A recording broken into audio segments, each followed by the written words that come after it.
हमारे YouTube channel में आपका स्वागत है। तो पिछले लेक्चर में हमने रिलेशन पर काफ़ी अच्छे से डिटेल में चर्चा की, जिसमें रिलेशन को दो प्रकार से हम डिस्क्राइब करते हैं, सेट बिल्डर मेथड और एक रोस्टर मेथड। हमने डोमेन, कोडोमेन और रेंज की बात की। इनवर्स रिलेशन क्या होता है उस पर बात की। आज हम बाइनरी रिलेशन पढ़ेंगे। तो बाइनरी रिलेशन क्या होता है पहले ये जान लेते हैं। क्योंकि हम जानते हैं जो रिलेशन होता है वह सबसेट होता है ए क्रॉस बी का। जो कार्टेशियन प्रोडक्ट होता है ए क्रॉस बी का, उसका जो सबसेट होता है वह रिलेशन होता है, जहाँ A B non empty set होने चाहिए। लेकिन जो बाइनरी रिलेशन होता है उसमें हम दो सेट को ना लेकर एक ही सेट पर बात करते हैं। उसमें हम एक ही सेट का कार्टेशियन प्रोडक्ट लेते हैं, जैसे ए क्रॉस ए लेते हैं। तो जो बाइनरी रिलेशन होता है वह उसमें आर सबसेट होता है ए क्रॉस ए का। यहाँ बी भी हो सकता है, लेकिन हम एक ही जो सेट होता है उसको ही लेना होता है। It is called binary relation. तो एग्जांपल समझते हैं पहले क्या होता है। ये देख लीजिए, इफ़ ए इक्वल टू 1 2 3 4 एक सेट दिया गया है ए का, देन फाइंड आर। जो रिलेशन दिया गया है इस प्रकार कि A B is element of A, जहाँ A greater than B, A का मान बी से बड़ा होना चाहिए, इस प्रकार रिलेशन दिया गया है। तो हमें ए क्रॉस ए का ही हमको पहले कार्टेशियन प्रोडक्ट हम ज्ञात कर लेंगे, निकाल लेंगे। तो उससे जो ऑर्डर्ड पेयर में ए का मान बी से बड़ा होगा, उसका जो हम निकालेंगे सेट, वह रिलेशन होगा ही। तो 2,1 हो जाएगा, क्योंकि देख रहे हैं कि जो ए का मान जो है वह बी से बड़ा है। 3,1 हो जाएगा, 3,2 4,3 4,2 4,1 5,4 5,3 हो जाएगा, 5,2 5,1। तो इस प्रकार जो ए का मान है वह बी से बड़ा है। और इसको हम आगे बी read to 5 type of binary relation में पढ़ना है कुल मिला के। तो बाइनरी रिलेशन को समझने के लिए पहले हम आइडेंटिटी रिलेशन क्या होता है इसके समझते हैं। कुल मिला के हमें जो पढ़ना है वह बाइनरी रिलेशन से ही संबंधित पढ़ना है। आइडेंटिटी रिलेशन हो गया, और 4 प्रकार के रिलेशन है। पहले देखते हैं आइडेंटिटी रिलेशन क्या होता है। A relation I A on A is called the identity relation if every element of A is related to itself only. मतलब हम आइडेंटिटी रिलेशन तभी कहते हैं जब सेट का प्रत्येक एलिमेंट स्वयं खुद के साथ रिलेटेड हो, तो हम इसे आइडेंटिटी रिलेशन कहते हैं। उसे मैथमेटिकल रूप से इस प्रकार कहेंगे कि I A equal to X comma X, जहाँ X is element of A, यानी स्वयं वह जो एलिमेंट होना चाहिए वह स्वयं से रिलेटेड होना चाहिए, तो उसको हम आइडेंटिटी रिलेशन कहते हैं। एग्जाम्पल से दिया गया है ए इक्वल टू 1 2 3, तो स्वयं के साथ जो रिलेशन होगा आइडेंटिटी रिलेशन होगा। जैसे 1 का 1 के साथ रिलेशन हो गया, 2 का 2, 3 का 3, तो यह आइडेंटिटी रिलेशन होगा। अगला रिलेशन एग्जाम्पल और एक देख लेते हैं क्या है। If A equal to 1 2 3 and B, इस प्रकार रिलेशन दिया गया है ए कामा बी, जहाँ ए कामा बी ए का एलिमेंट होना चाहिए। और रिलेशन इस प्रकार दिया गया है कि A divide by B and B divide by A. तो हम जानते हैं यदि कोई भी संख्या है, दो संख्याएं हैं, यदि एक संख्या दूसरे को डिवाइड करती है और दूसरी संख्या पहले को डिवाइड करती है, तो इस प्रकार हम कह सकते हैं कि दोनों संख्याएं इक्वल होंगी। तो 2 number are divide to each other if they are equal, यानी ए इक्वल टू बी यहाँ पर बात किया गया है। तो रिलेशन को इस प्रकार लिखेंगे ए कामा ए, जहाँ ए इज एलिमेंट ऑफ ए। वह रिलेशन जो होगा 1 कामा 1 हो सकता है, 2 कामा 2, 3 कामा 3, तो इस प्रकार ये होगा। और इस प्रकार यह आइडेंटिटी रिलेशन होगा, क्योंकि यहाँ स्वयं के साथ रिलेशन है। अगला जो रिलेशन है रिफ्लेक्सिव रिलेशन, जिसको हिंदी में स्वतुल्य संबंध कहते हैं। If every element of set A is related to itself, इसमें जो होता है वह प्रत्येक एलिमेंट का स्वयं के उसी के साथ जो रिलेशन होता है वह स्वतुल्य संबंध होता है।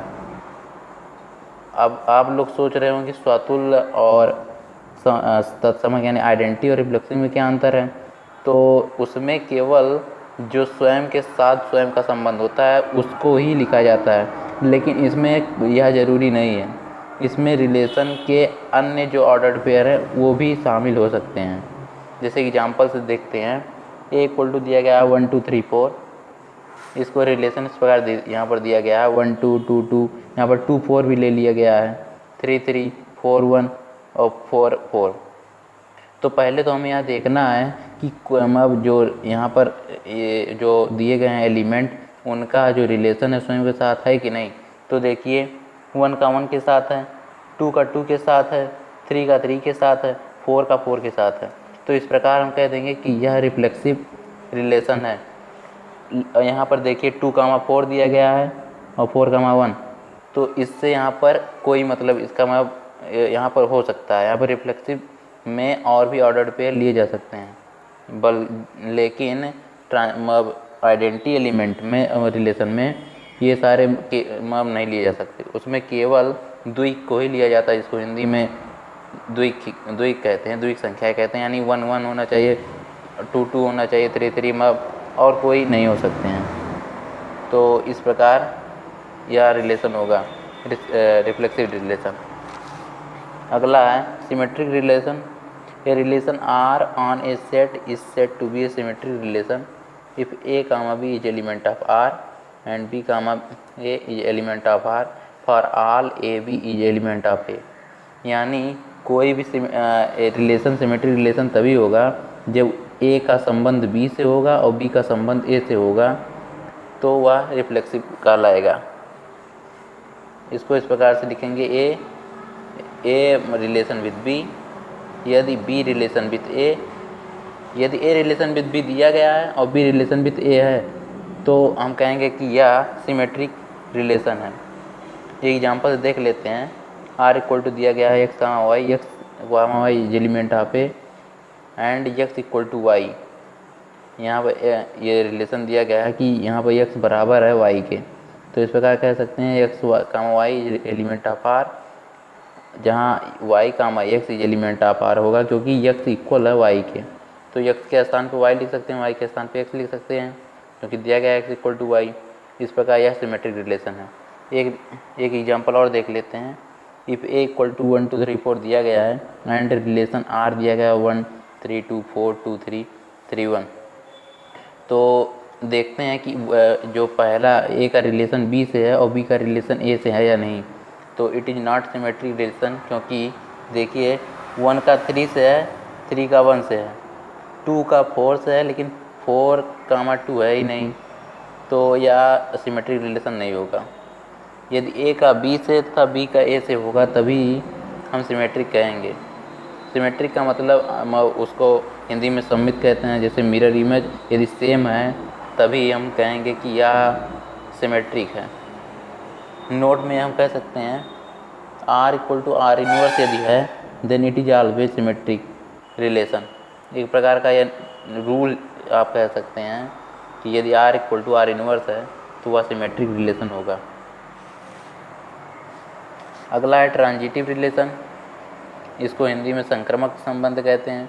Late A be any set a relation R on A is set to be a transitive relation if A comma B is element of R and B comma C is element of R, तो A comma C is element of R होगा for every A B C is element of ए।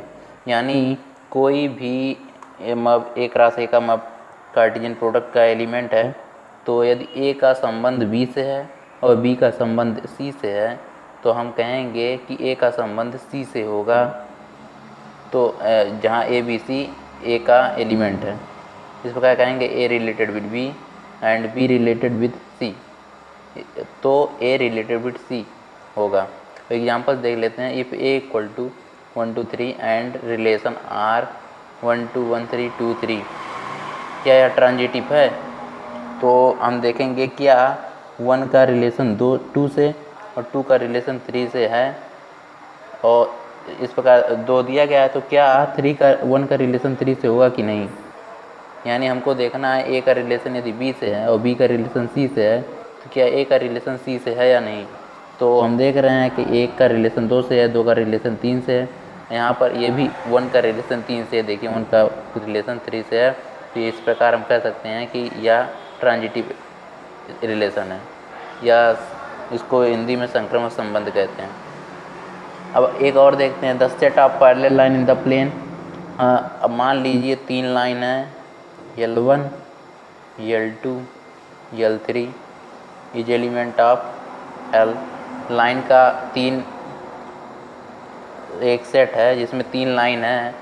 मान लीजिए L1 समांतर है L2 के, यानी parallel है L2 के, और L2 पैरेलल है L3 के।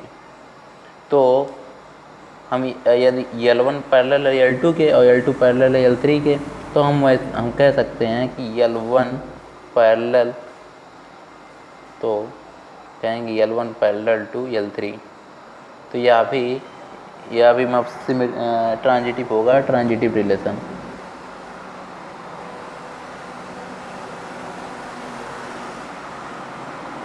क्योंकि ए का संबंध बी से है, बी का संबंध सी से है, तो ए का संबंध सी से होगा। अब यदि अगला जो रिलेशन है इक्विवेलेंट रिलेशन, अब यदि इक्विवेलेंट रिलेशन तभी होगा यदि कोई भी जो रिलेशन है वह रिफ्लेक्सिव भी हो, सिमेट्रिक भी हो, ट्रांजिटिव भी हो। यदि तीनों यदि हो जाए तो हम इसको कहेंगे कि यह इक्विवेलेंट रिलेशन है। जैसे पहले देखते हैं क्या, a relation R on A set A is set to be a equivalent relation A if and only if, पहला यदि यह रिफ्लेक्सिव हो। रिफ्लेक्सिव में जानते हैं कि स्वयं का संबंध स्वयं से होना चाहिए, जहाँ इज एलिमेंट ऑफ आर, ए का एलिमेंट ए होना चाहिए। इट इज सिमेट्रिक होना चाहिए। दूसरा, सिमेट्रिक में हम जानते हैं ए का संबंध बी से है तो बी का संबंध ए से यदि होगा तो यह सिमेट्रिक होगा, जहाँ A B is element of A. या तीसरा हो जाएगा इट इज़ ट्रांजिटिव, या मतलब यह संक्रमक भी होना चाहिए। हम जानते हैं इसमें यदि ए का संबंध बी से है और बी का संबंध सी से है, तो यदि ए का संबंध सी से होगा तो हम कहेंगे यह ट्रांजिटिव है, जहाँ A B C is element of A का होना चाहिए। तो इस प्रकार इक्विवेलेंट रिलेशन तभी होगा जब वह रिफ्लेक्सिव भी हो, सिमेट्रिक भी हो, ट्रांजिटिव भी हो। तो आज के इस वीडियो में हम इतना ही बात करते हैं। अगला जो वीडियो होगा उसमें हम इससे संबंधित जो एग्जांपल्स हैं वो और क्वेश्चन जो हैं उस पर बात करेंगे, और उसके बाद हम कंपोजिशन ऑफ टू रिलेशन की बात करेंगे। बस आपका रिलेशन समाप्त हो जाएगा। और यदि आपको वीडियो अच्छा लगा हो तो लाइक और सब्सक्राइब करें। धन्यवाद।